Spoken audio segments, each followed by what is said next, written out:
Do you ever wonder how we lost those forgotten medieval recipes? The ones too good to forget, even after centuries? These meals shaped daily life in castles and cottages alike, using what little people had to create food that nourished both body and spirit. What did we leave behind when we let flavors like these fade into silence? Pottage was the backbone of medieval life, the kind of dish that showed up in cottages, monasteries, and even castle kitchens, just with very different ingredients. It was a thick stew of grains and vegetables, slowly simmered over the fire, constantly stirred, and forever evolving. You started with barley or oats, maybe spelt if you were lucky. Add water, toss in leeks, onions, cabbage, or turnips. Whatever you pulled from the garden went in. Herbs gave it fragrance. Salt, when you had it, gave it life.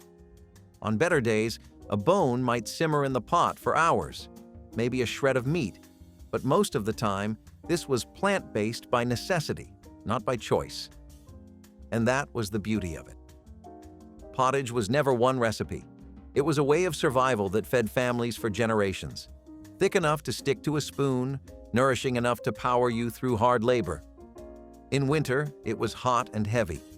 In summer, it was lighter, with greens and herbs brightening the pot. There is something timeless about it. And while we have given it new names and new twists, the soul of pottage, the slow, warm, nourishing ritual, has never really left our kitchens. Fuenti was comfort food before comfort food had a name. Boiled cracked wheat, soft and swollen, cooked low and slow in a pot over the hearth. For peasants, it was fuel, plain and hearty, maybe with a splash of milk if there was any to spare. But for nobles, Fuenti transformed. It was flavored with almond milk, spiced with cinnamon and cloves, sweetened with honey or dried fruit. Sometimes it came to the table rich with meat or poached fish stirred in, especially during feasts. It could go savory or sweet depending on the day or the occasion. Fuenti was a feast dish and a famine dish. Its beauty lay in its adaptability. No matter where you stood on the social ladder, you could make it work. You could dress it up or strip it down. It filled the belly, warmed the body, and lingered in memory. It was the medieval answer to oatmeal and risotto rolled into one. In a world without refrigerators or instant anything, Fuenti was reliable. It was easy to make in batches, easy to stretch, and whether served with venison or raisins, it always felt like a little bit of everything. Tart Br was luxury encased in pastry, made with soft, creamy brie-like cheese, hence the brie. This dish was one of the earliest medieval cheese pies to make its mark on noble kitchens. The crust was simple but crisp, often baked in round forms, and the filling was rich beyond belief. Eggs, butter, and the soft white cheese melted together into a custard that felt indulgent even in the smallest bite. Herbs like parsley or sage added just enough sharpness. It smelled like feasts and tasted like power. You would find this tart served at banquets beside roast meats and honeyed fruits, cut into wedges and eaten warm or cooled. It is often called the ancestor of the modern quiche, but Tart Br was thicker, denser, and far more rooted in ceremony. This was not for the field worker's table.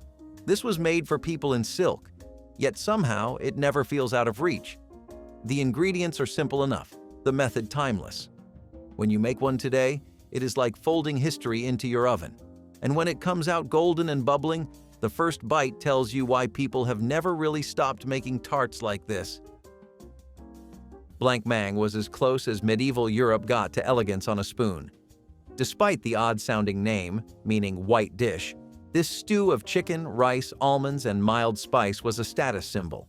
The ingredients said everything. Boiled chicken, shredded until tender. Rice, which was rare and precious. Ground almonds mixed with water to make a creamy, slightly sweet base. Then came sugar, ginger, and just a hint of cinnamon. The result was pale, rich, and fragrant. A dish that looked simple but spoke volumes. You could dress it up with rose water or decorate it with pomegranate seeds for color. It was smooth, mild, and strangely comforting. Unlike the punchy stews or roasted game of the time, Mang whispered luxury. It was subtle where everything else was loud. It came to the table in shining silver bowls, a showstopper in its quiet way. Served often to the sick or elderly, it was also considered medicinal, gentle on the stomach, good for the spirit. But make no mistake, this was not everyday food. This was cuisine with a capital C. Manche bread was not your everyday loaf. It was a signal that someone, somewhere, had money. Unlike the coarse rye or oat loaves eaten by most people, Manche was white, fluffy, and made with the finest sifted wheat flour. It rose high, baked into tight golden domes, and sliced clean. No crumbs, no chewiness, no grit. It was bread for the elite. It showed up at noble tables beside roasted meats and butter pats. And it smelled like everything peasants did not get to eat. It took effort. The flour had to be ground fine, the dough kneaded by hand, and often twice. The bake had to be watched closely in clay ovens that had no dials, no timers, just instinct. Served hot with honey or cooled and layered with cheese, Manche was more than just food. It was identity. It proved status. If you were eating it, you were not working the fields. You were being served. Today it might seem simple, just bread. But back then it was privilege you could taste. And honestly, once you bite into a good, dense, butter-soft manchette loaf, it is hard to go back to anything else. Elderflower fritters were springtime on a plate. In the medieval world, when sugar was rare and desserts were few, this was the closest thing many got to sweetness in bloom. The flowers came from elder trees, delicate white blossoms that were foraged, not farmed. You had to catch them at just the right moment. Fresh, fragrant, and still holding the early season sun. Each blossom cluster was dipped in a thin batter, often made with ale or mead for airiness, and then fried until golden and crisp.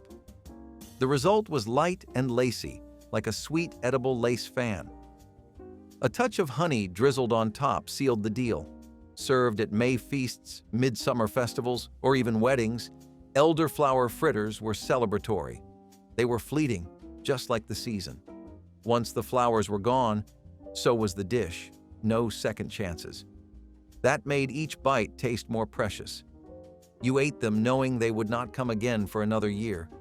That kind of food, bound to time, to nature, to memory, sticks with you. And it is proof that even in an age of hardship, people still found a way to fry joy. Civid of hare was the medieval idea of refined game, slow-cooked and heady with wine, spice, and richness. When a hare was caught, it was not wasted. It was honored. Cleaned, cut into joints, and marinated in vinegar or wine to tenderize the meat and temper its wild flavor. Then came the onions, piles of them, cooked down until soft and fragrant. In went the meat, browned over fire, then simmered with herbs, cinnamon, cloves, and maybe a scrap of bread to thicken the broth. The result was deep, dark, and complex, more like a sauce than a stew. Sometimes pig's blood was stirred in at the end. Thickening, enriching, hauntingly good. You served it hot, over coarse bread or alongside boiled grain. It was not a peasant's meal. This was castle food, hunt food, a dish you made when the day had gone well and the fire was roaring. Civet of hare is a reminder that medieval people knew their way around flavor. They did not just eat to survive, they ate to savor. Mortus was the quiet cousin of meatloaf and pâté, a dish of spiced ground meat bound with breadcrumbs and broth, then served hot or cold depending on the mood of the feast. Pork was common. Chicken was prized. It was all boiled first, then pounded into paste with mortar and pestle. Herbs gave it brightness. Ginger and pepper gave it depth. Sometimes eggs were added for richness. It was shaped, pressed, and plated with care. A dusting of parsley, a drizzle of fat, and it had one job, to fill the belly without wasting a thing. Mortus was efficient. It stretched meat, used stale bread, and tasted better than it had any right to. You might find it tucked between other platters at a noble banquet or filling trenchers at a monastery supper. It was humble, but dignified. Not flashy, but deeply satisfying. And every time someone tries to remake it today, they are surprised. It is more familiar than you think. Meat, bread, spice, salt. What else do you really need? Mortus asks nothing fancy of you. Just a bit of time and a willingness to mash. Lamprey pie was a gift, a ceremony, a culinary dare. Lampreys, those eel-like, jawless fish with ancient faces, were delicacies of the highest order in medieval England and France. You could not just buy one at a market. You had to source it from river fishermen, fresh and alive. Cleaned and skinned, the lamprey was then parboiled and seasoned with a wild mix of pepper, ginger, saffron, and sweet spices. It went into a thick pastry case with wine, vinegar, and sometimes raisins or dates. Then it was sealed and baked into something halfway between savory and dessert. The pie was heavy, rich, and strange by modern standards, but it was royal food. Monarchs were given lamprey pies as gifts. Cities sent them to kings. To eat one was to prove your station. No part of it was rushed. No flavor was subtle. And while lamprey fell out of favor in modern kitchens, the legacy lingers. It is the kind of dish that once dominated banquets and now lives on only in records and in legend. Tanzy cake was green, herby, and a little bitter, exactly how people in the Middle Ages marked spring. Made for Easter and holy days, this dish used eggs, breadcrumbs, and vibrant tansy leaves, beaten together and cooked like a pancake or thick omelet. It turned bright green as it cooked, fragrant with the oils of the herbs. Sometimes honey was added, sometimes sugar or dried fruit. But the star was always the tansy, a strong-tasting leaf that was thought to purify the body after a long winter of heavy meats and bread. Some versions were baked flat, others folded like crepes. In a world where dessert barely existed, the tansy cake offered a ritual sweetness with meaning. It was a dish that said, "The ground is thawing, the herbs are back, and we are still here." It may not sound indulgent today, but that green color, that sharp bite, that note of early sun, it was enough. And sometimes enough is everything. Peas pudding was the quiet backbone of medieval meals, especially for those who worked the land and rarely saw meat. Made by boiling yellow or green split peas until they softened into a thick, smooth paste, this dish was easy to prepare and deeply filling. Salt, when available, added sharpness. Spices like pepper or sage, if you had them, brought depth. On feast days or during better harvest years, a spoon of animal fat or scrap of bacon might be stirred in. But most of the time, peas pudding was humble. Just peas, water, and thyme. It was spread over coarse bread, scooped with wooden spoons, or served beside boiled roots. You ate it warm, and you felt full. That was the goal. In lean winters or fasting seasons, peas pudding was a lifesaver. And yet, for all its simplicity, it tasted like something more. The creaminess, the slow-cooked richness, the way it stuck to your ribs. It was comfort disguised as survival. Even today, it endures in corners of the world, a reminder that sometimes the best food is the simplest. You just have to give it time to simmer. Cockantric was medieval pageantry at its peak, equal parts grotesque and grand. Picture a feast table in a stone hall, torches flickering, and in the center, a creature sewn together from two animals. The front half of a pig, the back half of a goose, or a capon and a suckling pig. Cooked separately, then stitched with care and roasted whole, this was no accident. It was deliberate spectacle. Guests gasped, children pointed, nobles whispered. The cockantrice was not just food, it was theater, a demonstration of wealth, power, and culinary skill. Inside, the meats were seasoned with cinnamon, cloves, and herbs. Outside, the skin was crisped, glazed, and gilded with gold leaf or egg yolk. It might be stuffed with breadcrumbs, dried fruit, or ground nuts. It was not meant to be convenient. It was meant to astonish. And it did. The cockantrice was the medieval chef's answer to a drum roll. And for all its absurdity, it reflected a deep truth of the time. Food was not just sustenance, it was identity.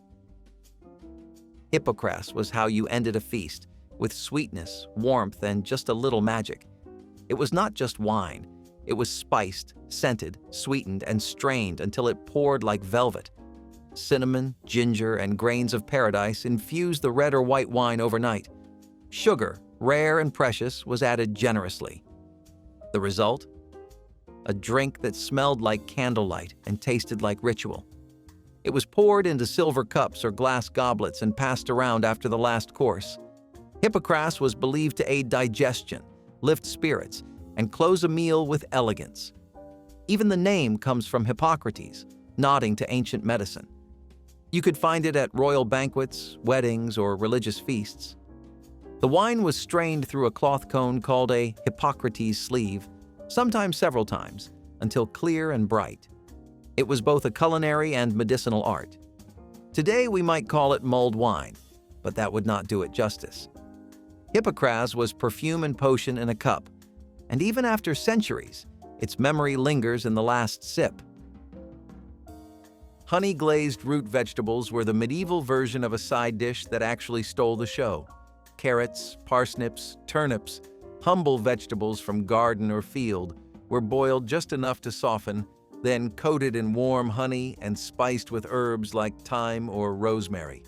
Sometimes vinegar was added for contrast. Other times a pat of butter or a sprinkle of pepper joined in. They were roasted in hearth ovens or tossed on hot stones, slowly caramelizing in the honey's glow. What you got was a plate of earthy sweetness, golden and fragrant, both rustic and refined. These were the vegetables you served at weddings and harvest feasts.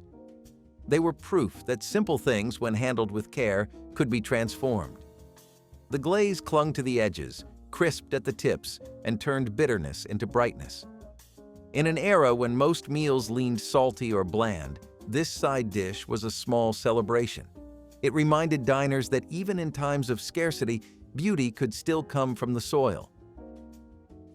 Rissoles were bite-sized brilliants, small parcels of seasoned meat tucked into dough and fried until golden.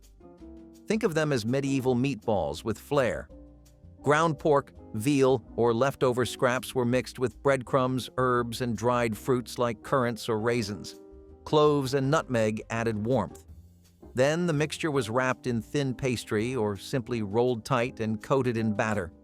They were dropped into bubbling fat or baked in shallow trays, emerging crispy outside and tender inside.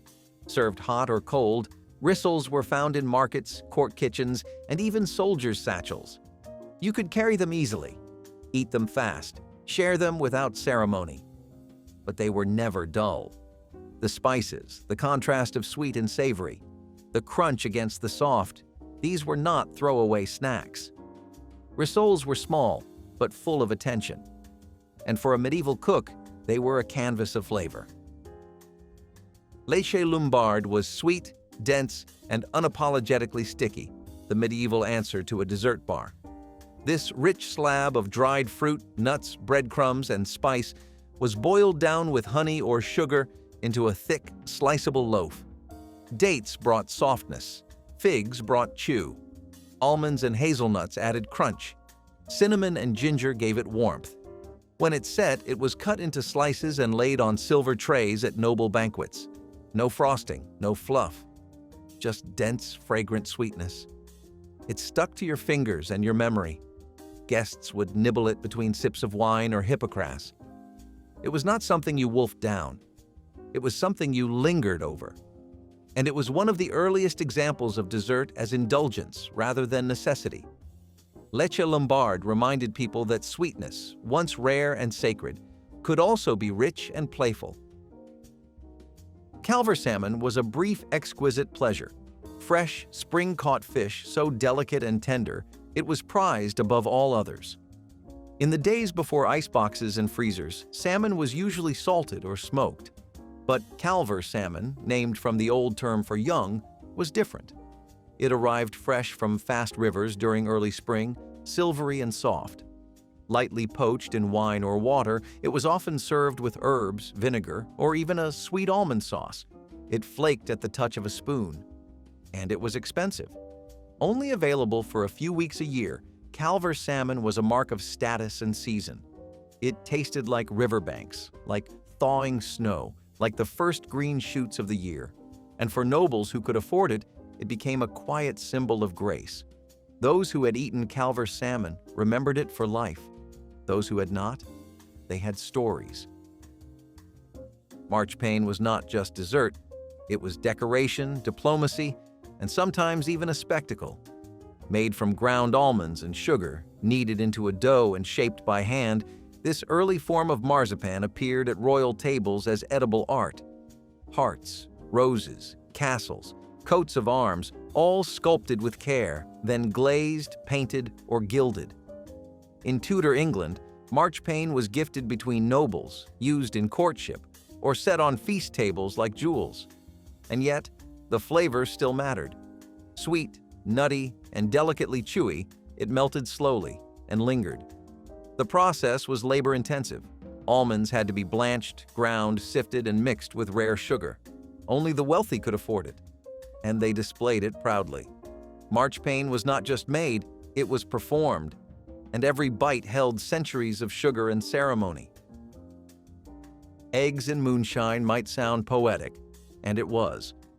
A dish of poached eggs served in a pool of white wine spiced with cinnamon, ginger, and sometimes a splash of vinegar. It was a gentle, fragrant meal often eaten in the morning or served to the ill. The name moonshine referred to the clarity of the broth, golden and shimmering like moonlight. The eggs floated softly, the yolks barely set, the whites like silk. It was simple but refined. No crust, no cheese, just protein, wine, and warmth. The spices gave it life. And for those recovering from sickness or preparing for a long day, this dish was a balm. You might find it at monasteries, noble homes, or whispered in early cookbooks. A forgotten ancestor to modern brunch, it held a kind of quiet nobility. And sometimes, it was the only thing you could keep down. Beautiful, light, and kind. Jelle was soup stripped to its essence. Nothing wasted, nothing fancy, but deeply satisfying. Made by simmering cheese and beaten eggs into hot broth, it created a silky, rich texture without a single cream in sight. The broth could be chicken, beef, or even vegetable, depending on the kitchen. The cheese, often sharp or aged, melted into ribbons. The egg cooked into wisps. The whole bowl became thick, golden, and full of quiet strength. It was often eaten during fasts or illness. It required almost nothing but gave back everything. A spoonful warmed the throat, a bowl steadied the body. You could sip it before dawn or after sundown, with bread or without. It was not extravagant, but in its simplicity it revealed the medieval cook's deepest wisdom. Comfort does not need to be complicated. Pears and syrup with spices were the final note of a feast. A soft, fragrant ending that lingered on the tongue. Peeled pears were simmered gently in red wine or sweetened water, flavored with ginger, cinnamon, and sometimes a splash of rose water. The fruit turned tender but held its shape. The syrup grew glossy and rich, coating each pear in a warm sheen. These were served warm or cooled, sometimes garnished with herbs or crushed nuts. Long before pies became the norm, this was dessert. Noble tables cherished the contrast. The heat of the spices, the softness of the pear, the sweetness of the reduction. And even in simpler kitchens, apples or quinces might be used instead. It was a dish that adapted. It did not need cream. It did not need pastry. It was luxury in a bowl, created with little more than time and patience. This was how sweetness used to arrive, through the slow coaxing of fruit and flame. The boar's head with mustard sauce was not just food, it was performance, pride, and pageantry. Roasted whole, the boar's head was often stuffed with herbs or grain, then glazed until its skin turned bronze and crisp. Its tusks were cleaned, polished, and sometimes adorned with apples or holly. At Yuletide feasts in medieval England, the head was paraded into the hall on a platter, accompanied by singing. A centerpiece, a spectacle. The mustard sauce was sharp, thickened with breadcrumbs and spiked with vinegar and spice, designed to cut through the fattiness of the meat. For nobles, this dish was a symbol of status and control, as boars were wild, dangerous, and difficult to hunt. To serve its head was to claim mastery over nature. And even now, in old carols and forgotten banquet records, the legacy of the boar's head survives, a dish where bravado met flavor and winter meals became memories. bletis en gallentine was medieval meat with a bite. Thin fillets of pork, often roasted or parboiled, were sliced and drowned in a sauce that startled and delighted. Gallentine sauce was made from wine vinegar, onions, breadcrumbs, and plenty of black pepper. Sometimes cloves or galangal were added, lending heat and depth. The result was tangy, spiced, and almost acidic, far from the bland stews we often imagine. Served cold or warm, it was vibrant and surprisingly modern in flavor. In an era of heavy roasts and plain porridges, bletis en gallentine stood out. It demanded attention. Cooks strained the sauce until smooth, then poured it in thick ribbons over the meat. For traveling nobility, it was a favorite, easily packed, full of preserved flavor. You could eat it with a spoon or your hands and still feel elevated. This was medieval cuisine with teeth. Haggus, in its original medieval form, was a dish born of thrift, hunger, and hard-earned skill. Long before it became a Scottish icon, versions of this stuffed offal sausage appeared throughout Britain. Sheep heart, liver, and lungs were minced with oatmeal, suet, onions, and salt. The mix was seasoned with herbs, sometimes sage or pepper, and stuffed into a cleaned stomach or casing. Then it was boiled for hours. What emerged was dense, earthy, and full of warmth. In a world where nothing could be wasted, haggis turned leftovers into legacy. It was eaten at farm tables and on feast days, often served with root vegetables and ale. It stuck to your ribs. It kept you going. And it reminded people of how resourcefulness could also be delicious. Though the name and form shifted over centuries, the soul of haggis stayed the same. Hearty, humble, and unforgettable. Chickpeas with leeks and garlic was survival food with flavor, one of the few medieval dishes that fits seamlessly onto a modern vegan menu. Simmered slowly in olive oil or water, chickpeas became creamy, coated in soft, sweet onions and tender slices of leek. Garlic was pounded into paste or fried for sharpness. Herbs from nearby fields, parsley, mint, or even thyme, were stirred in to brighten the dish. Found mostly in Mediterranean regions and monastery kitchens, this was a dish of virtue and necessity.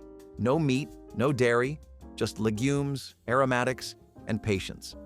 It nourished monks in quiet courtyards, sustained travelers at roadside inns, and made use of what could be grown or stored. It was warm, filling, and humble. Today we might call it a stew or a side dish. Back then, it was a meal unto itself, and one that reminded people of simplicity's power. Verjuice sauce over fish was sharp, clean, and quietly revolutionary.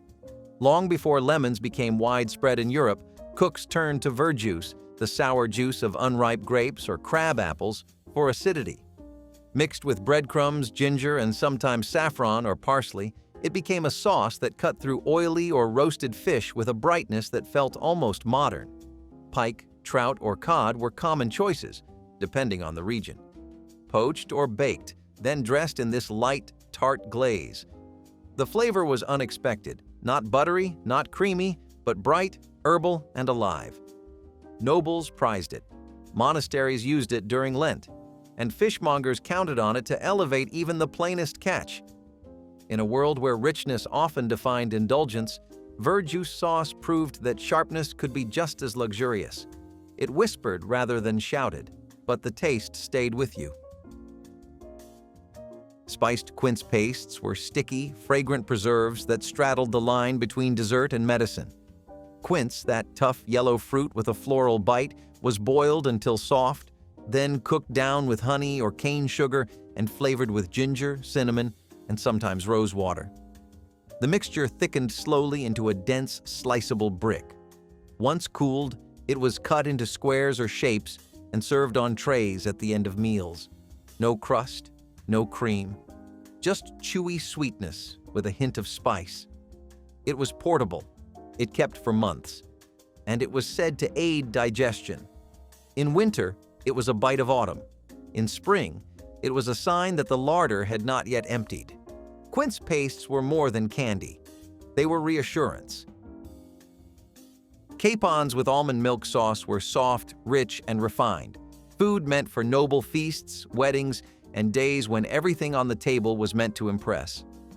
A capon is a castrated rooster, raised not for eggs or labor, but for tenderness and size.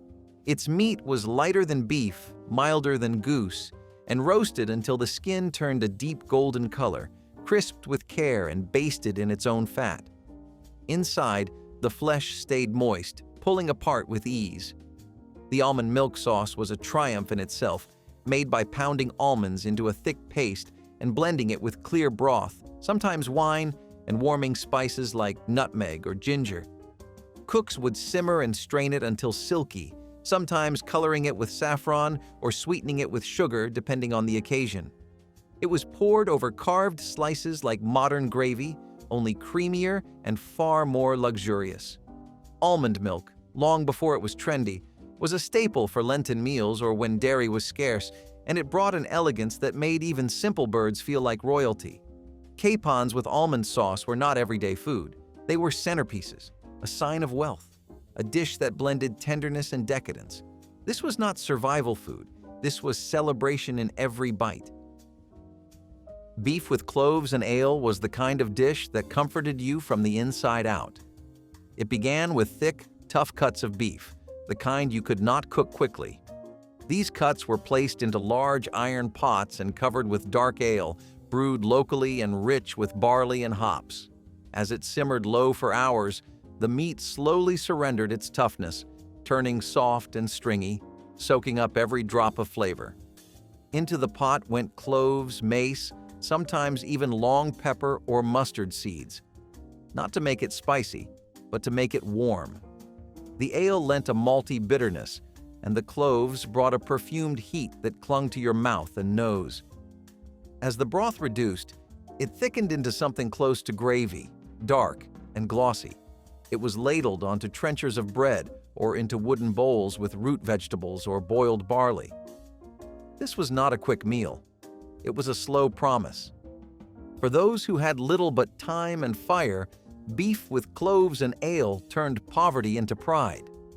It made the kitchen smell like something was worth waiting for. It was not flashy, it was not delicate, but it was remembered, because it made even the hardest meat feel like a reward. Herb and barley broth was not meant to dazzle, but to endure. It was made in peasant homes and monastery kitchens, anywhere that hunger met patience. Barley took time to soften, so it was left to simmer gently over embers or a low flame, swelling into tender pearls that thickened the broth. Into that base went whatever greens could be gathered: nettles in spring, sorrel in summer, mint if you were lucky, and always parsley when it could be grown or dried. Sometimes garlic was pounded into the pot.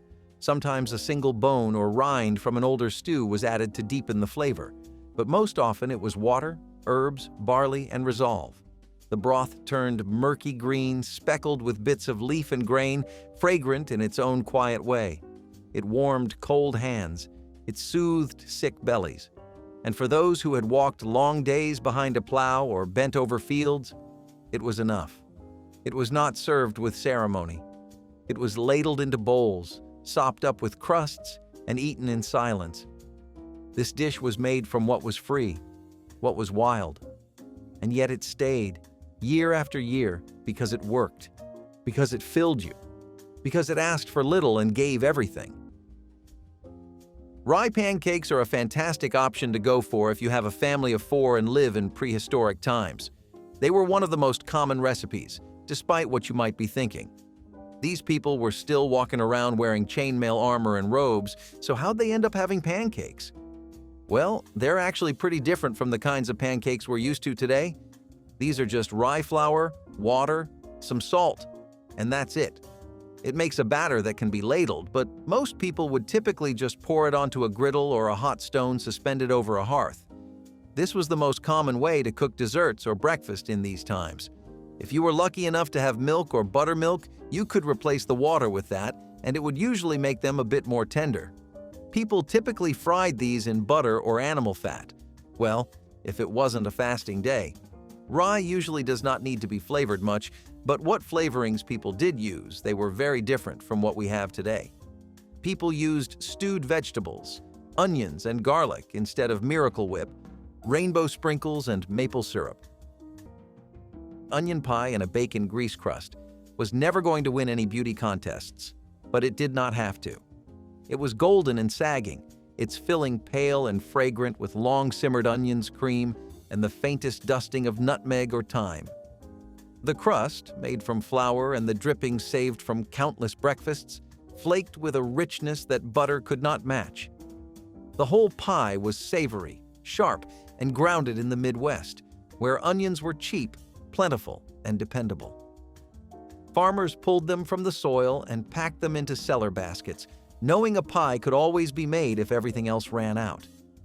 A kind of farmhouse quiche before that word ever made it over from France. As kitchens modernized and bacon grease got swapped for vegetable oil, this dish slipped into the past.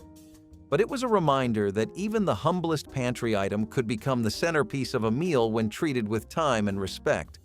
Onion pie was the taste of resourcefulness baked golden brown. Welcome to the 1800s version of a singles mixer. Sticky hands, sweet treats, and awkward flirting. Molasses taffy-making parties were the thing for young people to do, and what better reason to get together? Imagine a bunch of Victorian teenagers with buttered hands and high hopes, molten sugar and glossy strands of candy, and crooked glances at each other. It was chaotic, but fun. The molasses was boiled until it reached the perfect taffy consistency, then poured onto a greased surface to cool. To avoid becoming one with the candy, participants coated their hands with butter or oil and stretched, twisted, and folded the taffy into chewy perfection. It was a delicate dance of pulling too hard and the candy snapped, too soft, and it stuck to everything. These events became unofficial matchmaking opportunities because the act of working together led to plenty of conversation and accidental hand-holding. There was more to candy-pulling parties than taffy. They were a chance for communities to come together, have a laugh, and make memories. These gatherings disappeared as mass-produced sweets became more widely available, but their memory remains in the longing for a time when candy was a thing rather than a snack. Frog pie is a really obscure dish that has a few regional variations to it. It was a dish you would most commonly find in rural American cookbooks, family notes passed down here and there, and other collections of recipes that managed to stay safe. Despite the name, though, and I know this might be a real kicker, the dish didn't actually involve any frogs. Well, at least not all the time. Sometimes people just made it with poultry or whatever kind of fish was laying around. Other people would swear by frog legs, especially in the Ozarks or Louisiana where a lot of frogs were abundant. Mild, sweet, and tender, frog meat was a different world unto its own for the average American Joe back then. Ask your grandpa if he's ever eaten frog legs during his time, because you might be surprised with the answer. Now, the pie actually had this really thick, creamy gravy as the base of it. It was really just made from broth or butter and milk, plus some flour, but it was a lot like how a chicken pot pie is. Then you had some shallots, thyme, parsley, and garlic for some aroma, and the rest just came from the frogs. Farm-raised frogs were a lot different from ones that had been caught in the wild, by the way. Today, our finances are just as fast as everything else in our technology-ruled world, including having all these convenient ways of e-finance and banking. Back then, Christmas Club savings account were all the rage, though, and were the best way to make sure money worries stayed firmly 400 feet away from your holiday season. The idea here was that people would open these savings accounts and deposit money into them throughout the year. Folk would withdraw all that cash right before the waves of holiday shopping would kick in, when the hottest sales were still hot and the best things were in stock. You do not just want to have money during the holidays, you want to have money at the right time, because there are literally 1,000 other people waiting in line to get what you want. Banks really did catch this trend and would often offer incentives, discounts, and other perks and benefits if people opened a Christmas Club savings account with them. Not something that people use too much anymore, but don't you think it is really considerate? Saving up the whole year to buy just the right thing for someone? In medieval Europe, fish and root vegetables were the most common thing for a majority of the population. Most of them could not afford to sustainably get meat every single time they went out for grocery shopping. It was also something that was really preferred by religious followers of the church, although I can't really imagine a specific reason why. For root vegetables, I can see veganism being something a well-intending church appreciates, but then why the meat? If there are any history buffs in the comments, let us know. Now, the dish itself would change a lot. This would heavily depend on the kind of climate and geography you were working with. Coastal regions, like along the North Sea or the Baltic, for example, had a dense ecosystem of marine life. They had herring, whiting, haddock and cod, salmon or crabs, and people would often just work with whatever the catch of the day was. These fish would be salted and dried as much as they could, both for inland trade and for winter preservation. Root vegetables were also dearly important to people because they were one of the few kinds of vegetables that could withstand poor soils and still last through the winter. One of these vegetables was the iconic carrot, and here's an interesting fact. In medieval times, you actually had purple and yellow carrots instead of orange. Chicken feet and dumplings with collard green broth made sure nothing went to waste. Every part of the bird was used, and the feet, once cleaned and simmered, released a gelatin that thickened the soup and made it silky. The dumplings were flour and fat, dropped by spoonfuls into the bubbling pot, soaking up all the flavor like sponges of survival. The broth was built on collard greens, wilted and steeped until they lent their earthiness to every bite. This was not a fancy dinner, it was a necessary one. In black farming communities across the South, this dish was standard, hearty, humble, and rich with culture. It was the kind of food that looked thin in the bowl but sat heavy in the belly. Today, we have forgotten the skill it takes to coax nourishment out of the neglected parts of the pantry. But this meal, every last finger bone and dumpling, was a lesson in gratitude, ingenuity, and care. A plate of rattlesnake stew is one of the few meals that scream bravery. The bold Appalachian tradition of snake suppers featured rattlesnakes on center stage at the dinner table. These weren't just about sustenance, they were a celebration of resourcefulness and a test of courage. It wasn't easy catching a rattlesnake. When caught, the snake was skinned, deboned, and used in dishes such as fried snake fillets or stews. Rattlesnake meat had a texture often likened to chicken and a mild, slightly gamey flavor that was surprisingly versatile. The real appeal wasn't the food, it was the spectacle.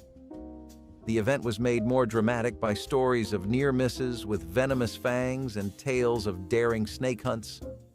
Snake suppers weren't just for the brave of heart. They were an excuse for music, dancing, and community bonding, a way to turn a dangerous predator into a shared feast.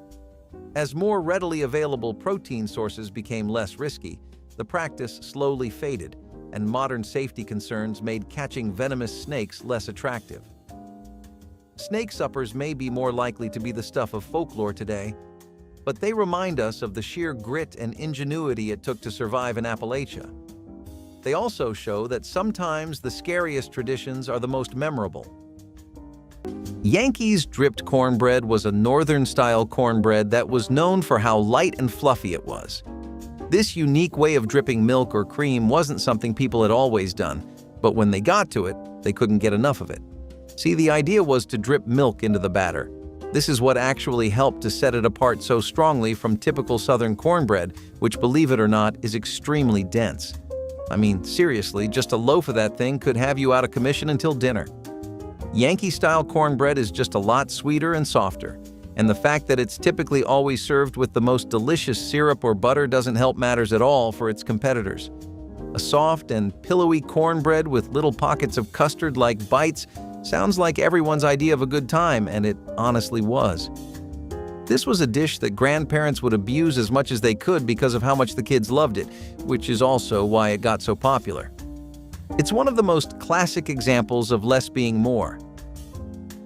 One reason that people prefer doing most of their celebratory shopping online, though, is because of safety concerns, which is also why we do not see door-to-door caroling much. Neighborhoods used to be a lot more safer, enough that something like sending your kids out caroling together was something people would consider. It is actually kind of surprising that a tradition that has literally been around since the 13th century is suddenly gone now. Maybe the days where we would hear gleeful kids singing Silent Night are gone for good now. Most music you hear on Christmas night comes from churches or community spaces, so it is kind of sad that this little winter hobby that brought people closer is now gone. Guess Christmas carols this year might come from TikTok, huh? Salted fish and porridge is an example of an essential combination in medieval times. It was especially popular in coastal and northern regions. This is because preservation was a massive deal in those areas due to how they were always just dealing with rougher, colder climates. Also, it might be surprising, but fish was a religious pillar for people. The Catholic Church back then was the reigning religious authority, and it would impose all kinds of fast days, especially every Friday. See, here, any kind of meat was forbidden, except fish.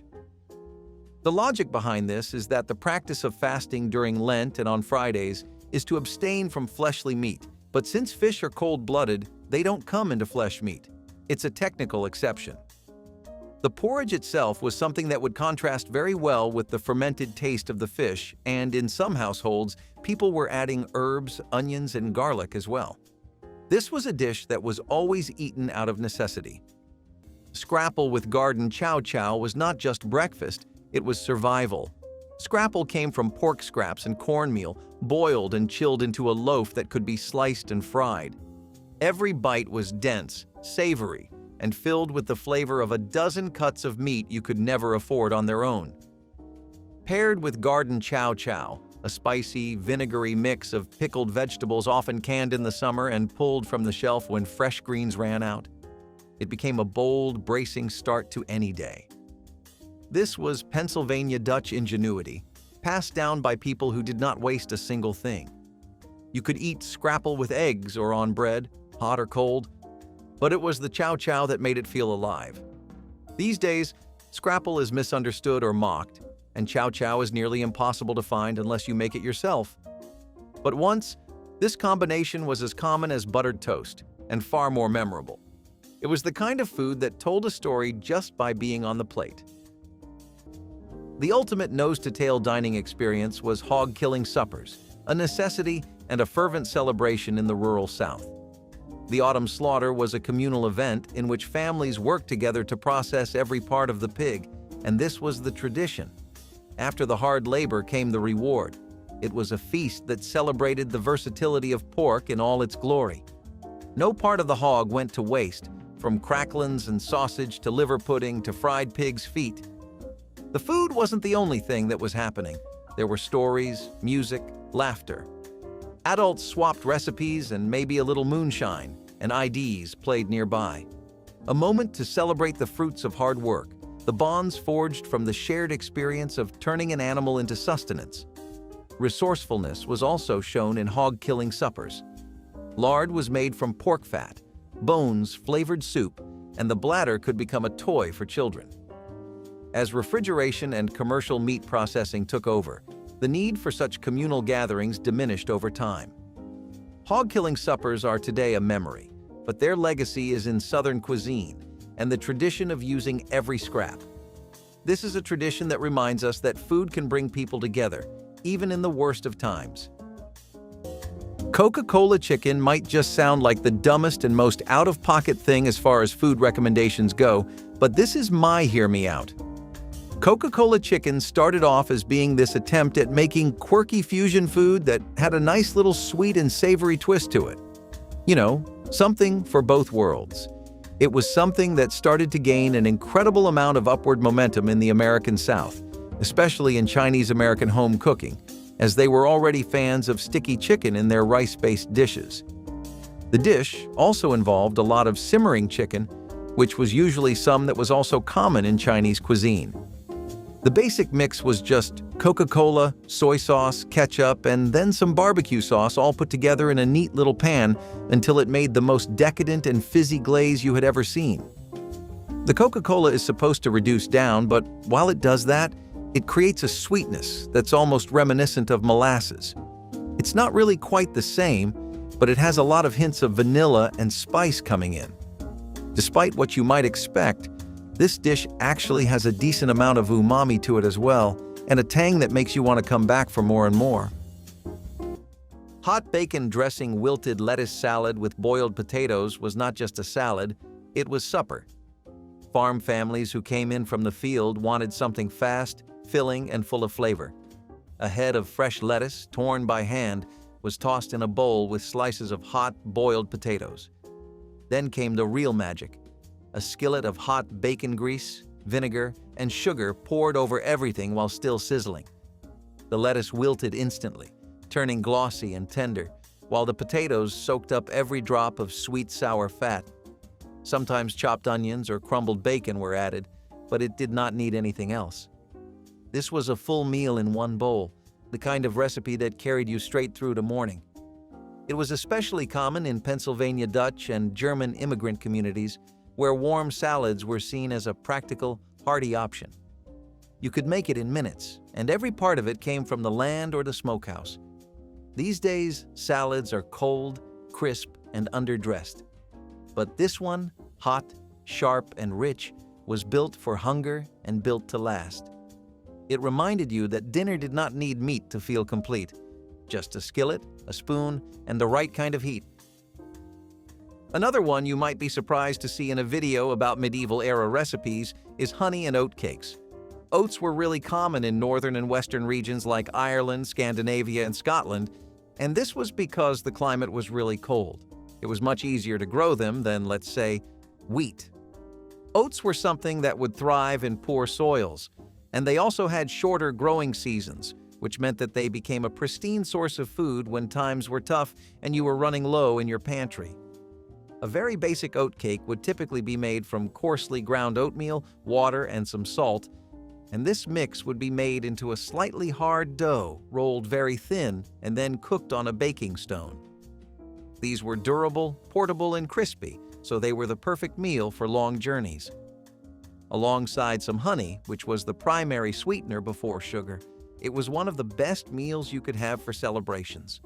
While people did use them in their daily lives, rural peasants most often got to enjoy them during festivals and religious holidays in monasteries. It's also interesting to note that honey was seen as a bounty of the earth that carried divine favor, and so honey and oat cakes were seen as a good blessing for wedding feasts. Creamed spinach and poached egg over toast points was the kind of dinner you made when teeth were weak, appetites were small, but care was still strong. The spinach was boiled down soft, drained, and folded with cream, butter, and a whisper of nutmeg. Nothing fancy, just deeply nourishing. Then came the egg, gently poached so the yolk stayed golden and runny, a rich counter to the soft green below. Toast points, sliced triangles of day-old bread, crisped in a pan with a little butter or drippings, were there to give the whole dish a bit of structure. This was not a meal to impress a guest. It was a meal made at twilight, after chores were done and the room had quieted. These days it is gone from most tables, written off as too mild, too soft, too old-fashioned. But those who remember it still talk about the calm it brought, how it made you feel looked after in a world that was always moving. It was simple food with deep roots.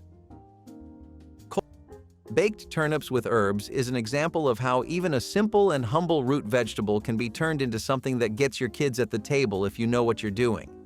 Luckily, medieval-era cooks had a lot of room for trial and error, and they definitely learned a few things about working with turnips. While baking them was never as common as stewing or boiling them, it was extremely good.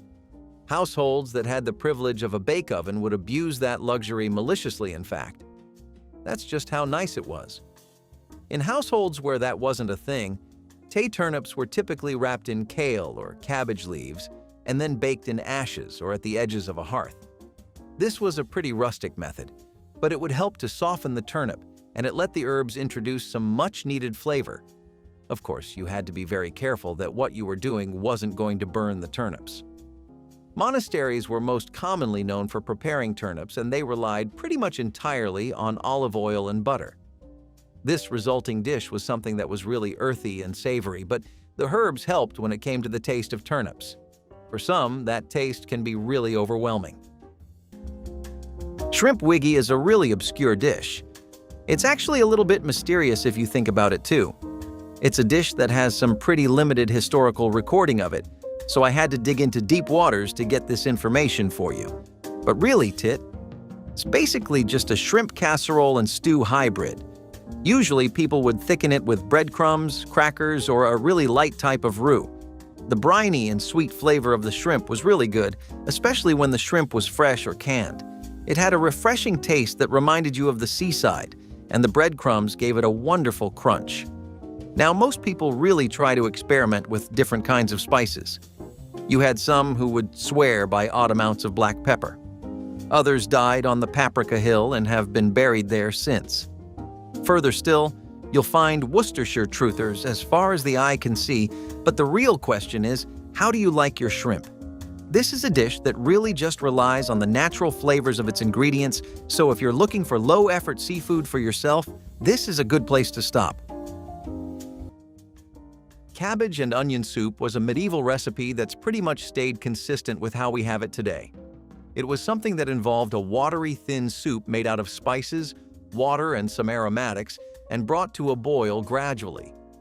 This would be done in earthen pots over a campfire, and it was one of the most perfect things to have during winter.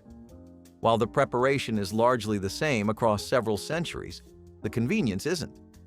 As time went on, we obviously developed many things to cope with the long and harsh winter months, but on the flip side of things, when it was medieval times, people really just died in the winters, mostly out of hunger. Crops simply would not last, would not sprout in time.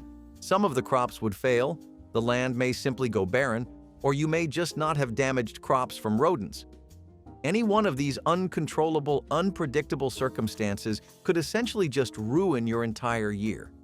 Cabbage was important because it was very easy to store in the winter. As far as the nutrition goes, this is pretty okay when it comes to making sure you get everything you need. Comparatively, it was a lot better than other kinds of soups because it could be made very easily. The more convenient it was to make a dish, the more it would be preferred among the people, especially if it was very easy to grow it. Cabbage could also be used to make a lot of different kinds of things, so it was always worth it to invest in them. Onions were a very reliable vegetable because they were one of the most essential flavorings. The food back then was typically bland, and they didn't have the means to make it any tastier, but stuff like this helped a lot. Roasted chicken necks and backs with barley and leeks was a recipe that turned scraps into treasure. The necks and backs, too small for most, held pockets of rich meat and skin that melted into the pot with time. Roasted low and slow, they gave up every bit of flavor, transforming water into broth and barley into something more than just grain. The leeks were sliced thin and cooked until sweet, their gentle bite curling around every spoonful. This dish was not about presentation. It was about intention. You started it in the morning and served it at dusk, knowing the pot had done the work for you. It made something out of what others threw away, and in farm kitchens, that was as close to magic as you could get. Today, these parts are discarded or sold for pennies, but back then, they were dinner. They were comfort in a world that offered little else. And when the barley soaked up every last drop of golden broth, it felt like you had won something.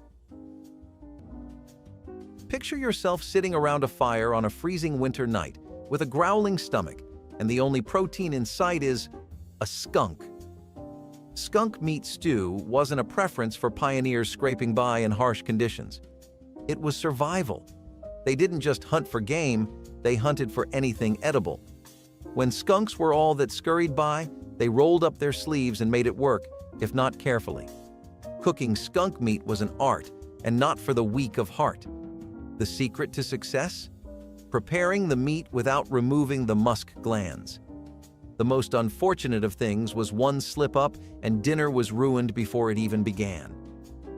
When the glands were removed carefully, the skunk meat could be slow-cooked with root vegetables, herbs, and whatever seasoning was available, if there was any.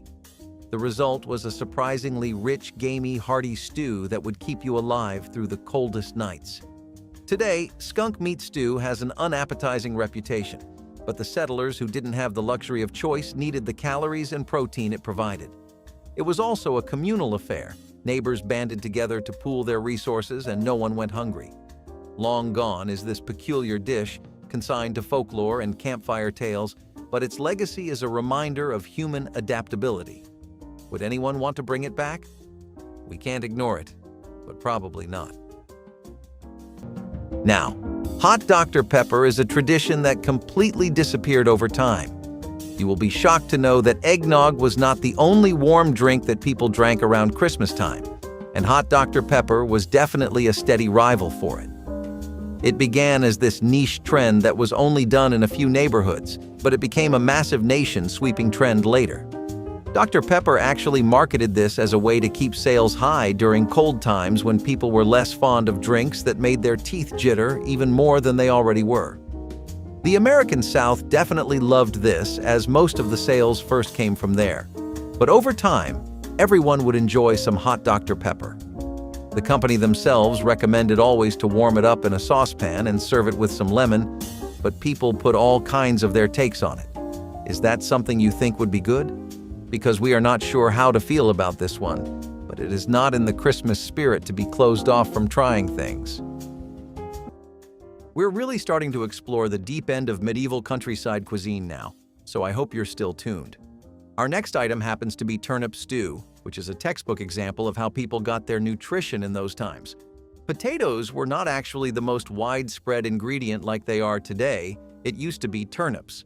This was especially true for Europe, where potatoes arrived by the 16th century. Turnips were favored because they could be preserved very easily in root cellars for winter.